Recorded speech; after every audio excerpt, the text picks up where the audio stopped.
ఈ యొక్క మృతులు కూడా పాటలోనే మృతి చెందడం జరిగింది మానస. అయితే అశోక్ మీరు లైన్ లో ఉండండి, అలాగే దీనికి సంబంధించి పూర్తి సమాచారాన్ని మా ప్రతినిధి శ్రీను అందిస్తారు. శ్రీను చెప్పండి, ఇప్పుడు కాచ్బుక్ లో జరిగిన తొక్కిసలాటకు సంబంధించి అక్కడ పరిస్థితి ఎలా ఉంది?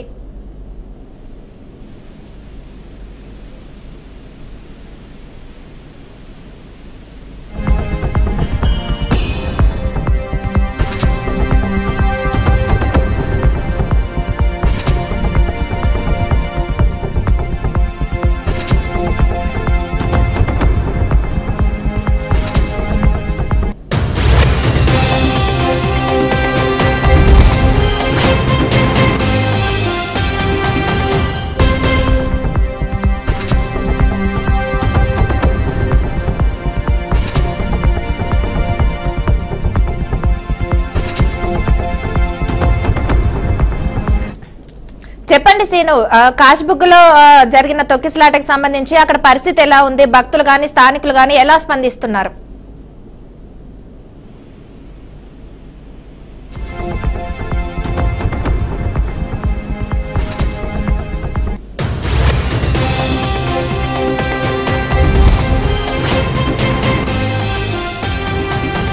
జిల్లాలో పేను విషాదం జరగడానికి ముఖ్యంగా కాచిబొక్క వెంకటేశ్వర ఆలయంలో తొక్కిసలాట జరగడం కారణం 15 మంది మృతి చెందారు. ఇప్పటికే పరువు పరిస్థితి కూడా విషమంగా ఉన్నట్టు కూడా తెలుస్తున్నది.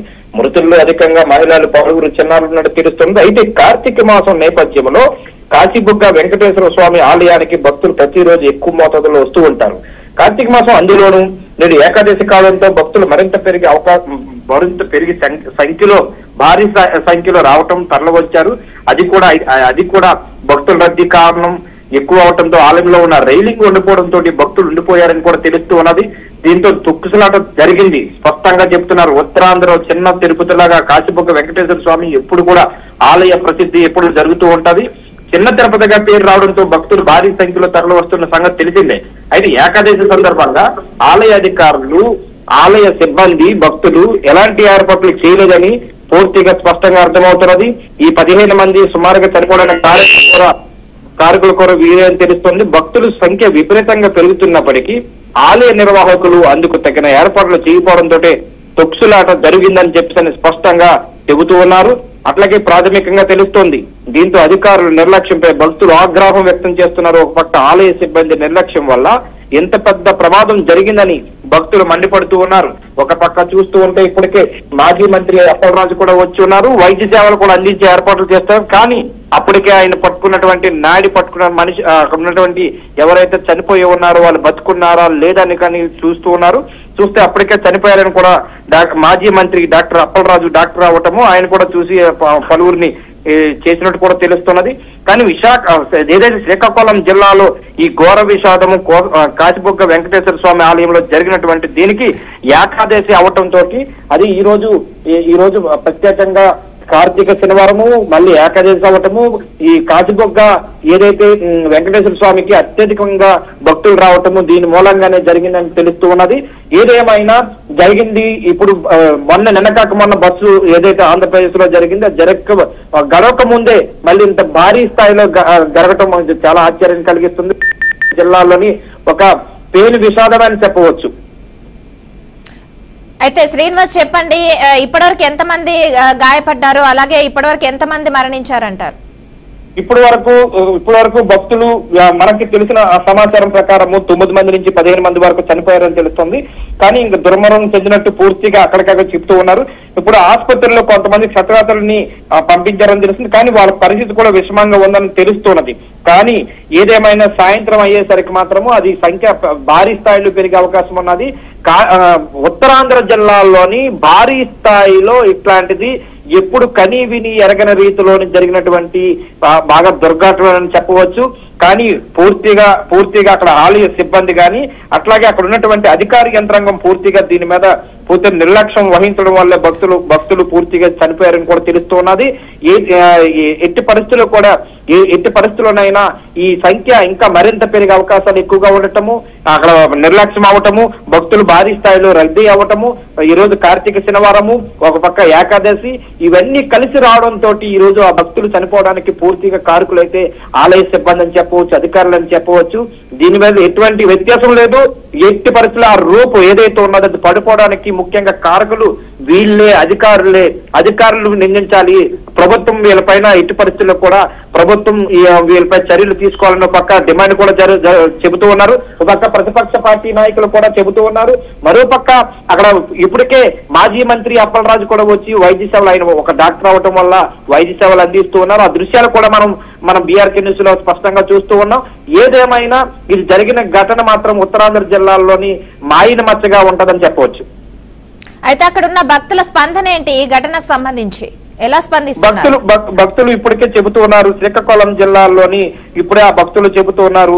తిరుమల శ్రీవారి ఆలయంలో దర్శనం దక్కకపోవడంతో భక్తులు ఎక్కువ మోతాదులోని కాశీబొగ్గ ఏరియాలో ఉన్నటువంటి ఈ వెంకటేశ్వర స్వామి దేవస్థానానికి వస్తూ ఉంటాము. మేము ఎట్టి పరిస్థితుల్లో కూడా ఈ దేవాలయం అతి తక్కువ సమయంలోనే మంచిగా పేరు కాంచింది. అది తిరుపతికి ఉన్నంత పేరు కాశీబొగ్గ ఉత్తరాంధ్ర జిల్లాలో పక్కన ఉన్నటువంటి ఒరిస్సా రాష్ట్రం నుంచి కూడా ఏదైతే ఈ వెంకటేశ్వర స్వామి ఆలయానికి వస్తూ ఉంటారు. మేము ఏదో అనుకున్నాము, కానీ ఇట్లాంటి ఆలయంలోని అది కూడా సాక్షాత్తు వెంకటేశ్వర స్వామి, కలియుగ వెంకటేశ్వర స్వామి ఆలయంలో జరగటం మాకు చాలా ఆశ్చర్యాన్ని కలిగిస్తుంది, బాధగా అనిపిస్తుంది. కానీ ఏదేమైనా ప్రభుత్వం వైఫల్యము ఎక్కువగా ఉన్నది, అధికారుల వైఫల్యం ఎక్కువగా ఉన్నది. కాసులకు కక్కుర్తిపడి వీళ్ళంతా కూడా దుర్మార్గంగా వ్యవహరించారని కూడా చెబుతూ ఉన్నారు భక్తులు. ఆగ్రహాన్ని అయితే పూర్తిగా వ్యతిరేకిస్తున్నారు. ప్రభుత్వం దీని మీద స్పందన ఇవ్వాలని చెప్తున్నారు. ప్రభుత్వం తప్పుడు వల్ల ఇదంతా జరిగిందని కూడా చెప్తున్నారు. అయితే శ్రీనివాస్ చెప్పండి, ఆలయ సిబ్బంది గాని పోలీసులు గాని ఈ ఘటనకు సంబంధించి ఎలా స్పందిస్తున్నారు? వాళ్ళ స్పందన ఏంటి? వాళ్ళ స్పందన ఇప్పటికే సీఎం చంద్రబాబు ఇప్పటికే మృతుల సంఖ్య పైన దిగ్బంధ చర్యలు కూడా తెలుస్తున్నది. కానీ ఏదేమైనా ఆలయంలో జరిగినటువంటి ఏదైతే ఉన్నదో ఆలయంలో జరిగినటువంటి ఘటన పూర్తిగా చెబుతూ ఉన్నారు. ఇది పూర్తిగా వైఫల్యంతో చెందింది. ఈ వైఫల్యం వల్ల నేను ఇబ్బందులు పడుతున్నాను కూడా చెబుతున్నారు. కానీ ఏదేమైనా వెంకటేశ్వర స్వామి ఆలయంలో చోటు చేసుకున్న తొక్కుసలాట ఘటనపై ఇప్పటికే ముఖ్యమంత్రి చంద్రబాబు నాయుడు తీవ్ర విచారం వ్యక్తం చేశారు. ఈ ఘటనలో భక్తులు మృతి చెందడం చాలా విషాదకరమని చెప్తూ ఉన్నారు. మృతుల కుటుంబాలకు ప్రగాఢ సానుభూతి వ్యక్తం చేస్తామని చెప్పేసి ఒక పక్క చంద్రబాబు కూడా చెబుతున్నారు. స్థానిక అధికారులు కూడా అదే చెప్తున్నారు.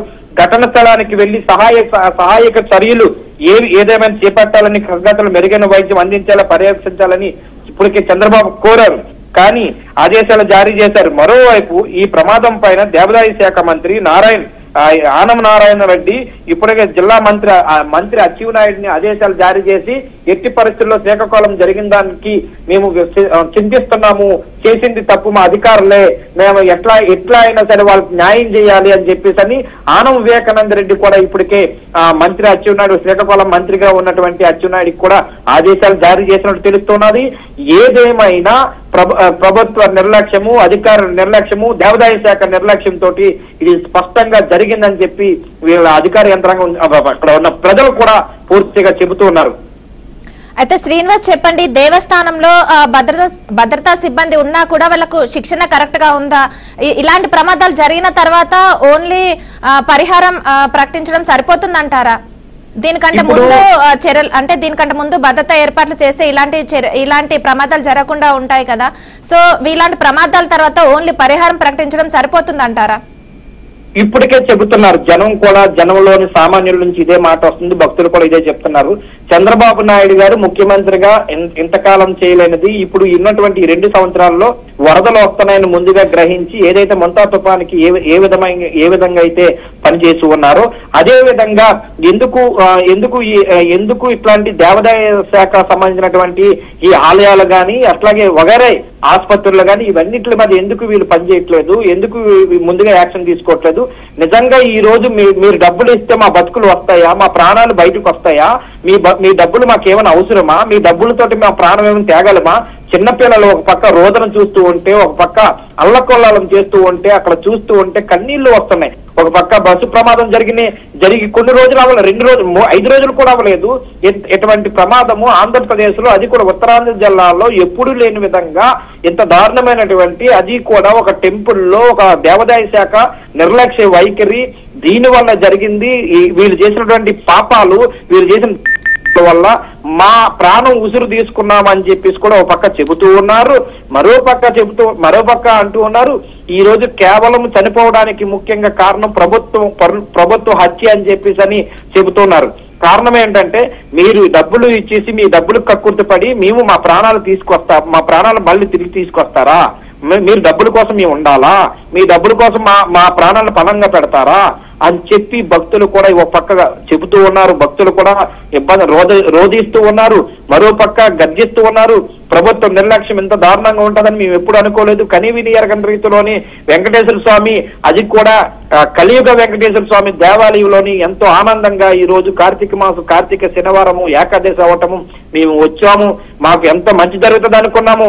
కానీ ఈ రోజు మేము కాటికి పంపించే ప్రయత్నం చేశారంటే ఎంతకన్నా దారుణం ఏముంటది అని చెప్పి ఒక పక్క ప్రభుత్వం మీద దండిస్తున్నారు, ఒక పక్క ప్రజలు రోధిస్తూ ఉన్నారు. ఇంత నిర్లక్ష్యం చేయడానికి ముఖ్యంగా కారకులు ప్రభుత్వ హత్య, అక్కడ ప్రజలు ఉన్నటువంటి అధికార హత్య అని చెప్పేసి చెబుతున్నారు. మానస, అయితే దీన్ని ముందుగానే ఆలయ అధికారులు ముందుగా అంచనా వేశారంటారు. ఒకవేళ అంచనా వేసినా కూడా పోలీసులను పెంచకపోవడానికి కారణం ఏమై ఉండొచ్చు అంటారు? ఇది కారణం తప్పకుండా ప్రభుత్వము నిర్లక్ష్య వైఖరి. ఈ రోజు భక్తులు ఈ రోజు కార్తీక శనివారము ఏకాదశి, అది కూడా మంచి రోజు. ఈ ఏదైతే ఇప్పుడు రోజుకి భక్తులు రద్దీగా వేలాది మంది వస్తున్నారని తెలుస్తున్నది. భక్తులు వేలాది మంది రద్దీగా వస్తున్నప్పుడు, వేలాది మందిగా భక్తులు ఉండేటప్పుడు వీళ్ళు కనీసమైనటువంటి వాళ్ళ సదుపాయాలు చేయవలసిన బాధ్యత ఉందా లేదా? ఇప్పటికి అక్కడ భక్తులు చాలా మంది చెప్తున్నారు కనీసం తాగటానికి కూడా నీరు లేదు సార్. 2 కిలోమీటర్ల మేర భక్తులు రద్దీ ఉంది సార్. అక్కడ భక్తులు మొత్తం అంతా ఇదంతా ఉందని చెప్పేసి భక్తులు ఆవేదన చెందుతున్నారు. భక్తులు చెబుతూ ఉన్నారు ఎట్టి పరిస్థితుల్లోనైనా ఇది నిర్లక్ష్య వైఖరితోటి మా ప్రాణాలకు తీసేశారు. ఈ రోజు దేవాదాయ శాఖలోని వీళ్ళు కక్కుర్తి పడ్డారు. టికెట్ల రూపంలో డబ్బులు దోచుకుంటున్నారు. 300 టికెట్ అంటున్నారు, ఒక పక్క 100 రూపాయల టికెట్ అంటున్నారు, ఒక పక్క ఫ్రీ అంటున్నారు. ఇంత దారుణంగా ఫ్రీ అని చెప్పేసి దోచుకోవడం ఎంతవరకు సమూసారు అని చెప్పేసి వీళ్ళు చెప్తూ ఉన్నారు. భక్తులు స్పష్టంగా ప్రభుత్వం హత్య చేసింది, ప్రభుత్వ హత్యతోటి మేము చనిపోతున్నాము, ప్రభుత్వ హత్యతోటి ఇదంతా జరిగిందని చెప్పేసి స్పష్టంగా చెప్తున్నారు. మానస,